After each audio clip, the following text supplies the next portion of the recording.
महत्त्वाची बातमी आहे। राष्ट्रवादी पक्ष चिन्हावरील पुढील सुनावणी आता मंगळवारी होणार आहे। शरद पवारांचे फोटो व्हिडिओ न वापरण्याचा दादा गटाला निर्देश देण्यात आलेले आहेत। तर स्वतंत्र पक्ष म्हणून निवडणूक लढा असे देखील निर्देश दादा गटाला आता देण्यात आलेले आहेत। त्यामुळे आता राष्ट्रवादी पक्ष आणि चिन्हावरील पुढील सुनावणी मंगळवारी होणार आहे।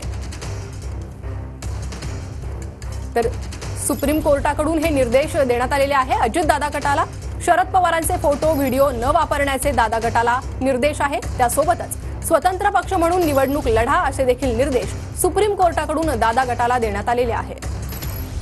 तर राष्ट्रवादी पक्ष आणि चिन्हावरील आता पुढील सुनावणी ही मंगळवारी होणार आहे।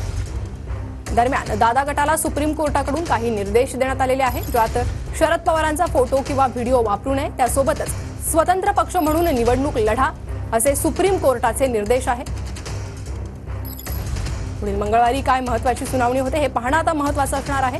दरम्यान दादा गटाला सुप्रीम कोर्टाने हे काही महत्त्वाचे निर्देश दिलेले आहेत। एनसीपी पक्ष आणि चिन्हावरील पुढील सुनावणी आता मंगळवारी होणार आहे।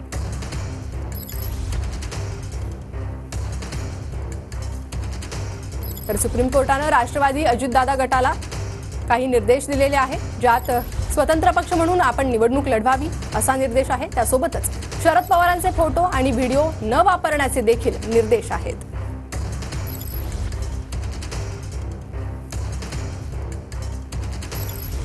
तर गेल्या काही दिवसांपासून राष्ट्रवादी पक्ष फुटीचं हे प्रकरण, चिन्ह आणि पक्षाचं प्रकरण सुप्रीम कोर्टात आहे। घड्याळाच्या खालचा मजकूर जाहिरातींमध्ये वापरा असं देखील निर्देश देण्यात आलेले आहेत। आणि या संदर्भात आपण अधिक अपडेट घेत आहोत आपले प्रतिनिधी संदीप राजगोळकर यांच्याकडून। संदीप, काय अधिक माहिती आहे?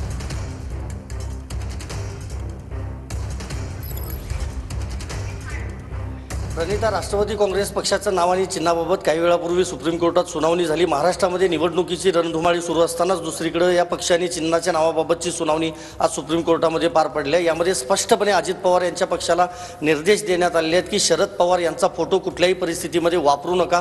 कुठलंही बॅनर, कुठलीही जाहिरात या ठिकाणी त्यांचा फोटो वापरता येणार नाही। दुसरं, बारामतीमध्ये गेल्या 2-3 दिवसांमध्ये प्रचार सभा ज्या झाल्या होत्या त्यामध्ये घड्याळाच्या खाली जो मजकूर लिहायला पाहिजे होता तो वापरला गेला नव्हता, असं देखील कपिल सिब्बल जे शरद पवार यांच्या पक्षाचे वकील आहेत त्यांनी निदर्शनाला आणून दिलं कोर्टाच्या।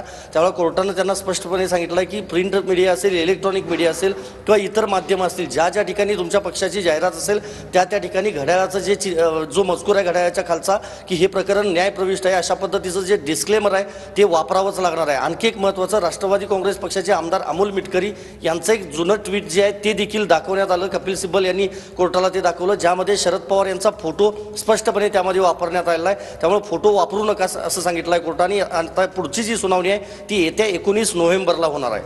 प्रणिता, संदीप, धन्यवाद या सविस्तर माहितीसाठी।